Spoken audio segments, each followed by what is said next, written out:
Hello అండి, నమస్తే. Welcome back to our channel. ఈరోజు ఈ వీడియోలో చాలా హెల్దీ రెసిపీ చూపించబోతున్నానండి. అదేంటో తెలుసా? Palak egg curry. చాలా టేస్టీగా కమ్మగా ఉంటుందండి. చాలా త్వరగా అయితే ప్రిపేర్ చేసుకోవచ్చు. మనం పాలకూరతో కాంబినేషన్గా చాలా వెజిటబుల్స్ అయితే యాడ్ చేసుకుని కర్రీ చేసుకోవచ్చు అండి. ఇక్కడ నేనైతే ఎగ్ వేసి అయితే కర్రీ ప్రిపేర్ చేస్తున్నాను. చాలా బాగుంటుంది. ప్రాసెస్లోకి అయితే వెళ్ళిపోదామండి. ఇక్కడ నేను 3 టేబుల్ స్పూన్ ఆయిల్ వేస్తున్నానండి బండి పెట్టుకుని. ఇక్కడ నేను ప్రిపేర్ చేసే కర్రీకి ఈ క్వాంటిటీ సరిపోతుందండి.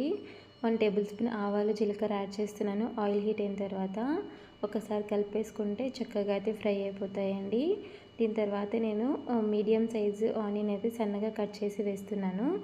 ఆనియన్ కూడా మనం లైట్ గోల్డెన్ కలర్ వచ్చేదాకా అయితే వేయించుకోవాలి. మనకు లైట్గా కలర్ చేంజ్ అయినట్టు కనిపిస్తుంది కదా, అప్పుడు దాకా అయితే వేయించుకోవాలండి. ఇలా వేయించుకున్న తర్వాత 2 రెబ్బల కరివేపాకు కూడా యాడ్ చేసుకోవాలి.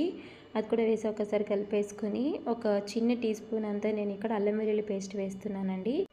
వేసాక ఒకసారి మొత్తం కలిసేలాగైతే కలుపుకుందాము. పేస్ట్ కూడా బాగా ఆయిల్లో ఫ్రై అవ్వాలండి, అప్పుడు టేస్ట్ బాగుంటుంది.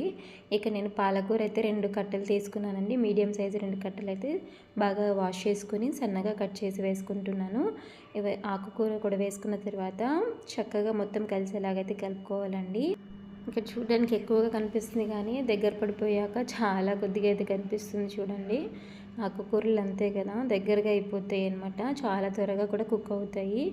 ఇక్కడ నేను 1/2 టీ స్పూను పసుపు యాడ్ చేశాను. టేస్ట్ తగ్గట్టు సాల్ట్ కూడా వేసుకుంటున్నానండి.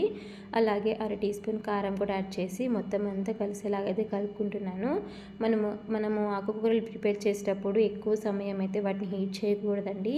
వాటిలో ఉన్న ప్రోటీన్ కూడా పోతుంది కదా, అందుకే చాలా త్వరగా మగ్గిపోతాయి. కాబట్టి తక్కువ టైంలోనే ప్రిపేర్ చేసేసుకోవచ్చు. నేను 1/2 టీ స్పూన్ గరం మసాలా, ఇంకా 1/2 టీ స్పూన్ ధనియా పౌడర్ కూడా యాడ్ చేసి మొత్తం కలిసేలాగైతే కలుపుకున్నానండి. నాకు ఆల్మోస్ట్ పాలకూర కర్రీ మొత్తం బాగా ఫ్రై అయిపోయింది. ఇక్కడ నేను 2 ఎగ్స్ యాడ్ చేస్తున్నానండి. 2 గుడ్లు తీసుకున్నాను. చెప్పాను కదా పాలకూర ఎగ్ కర్రీ అనేసి. చాలా బాగుంటుందండి, మీరు కూడా తప్పకుండా ట్రై చేయండి. ఎగ్ యాడ్ చేసిన తర్వాత ఒకసారి ఒక 2 మినిట్స్ అలా ఉంచేసి నేను మొత్తం అయితే కలిపేస్తున్నాను. అంత కలిపేసిన తర్వాత మనము చిన్నగా లో ఫ్లేమ్లో అయితే స్టవ్ని పెట్టుకోవాలండి. లో ఫ్లేమ్లో పెట్టుకొని కలుపుకుంటూ చక్కగా ఫ్రై చేసుకోవాలి. ఇక్కడ నేను వెల్లుల్లిని 4-5 వెల్లుల్లి రెబ్బల్ని బాగా క్రష్ చేసి యాడ్ చేశానండి. ఇలా వెల్లుల్లి వేయడం వల్ల చాలా మంచి ఫ్లేవరు, టేస్టీగా ఉంటుందండి.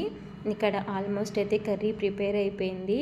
వెల్లుల్లి క్రష్ వేసిన తర్వాత ఒక 5 మినిట్స్ అలా మనం కుక్ చేసుకుని ఇంకా స్టవ్ ఆఫ్ చేసి దించేసుకోవాలండి.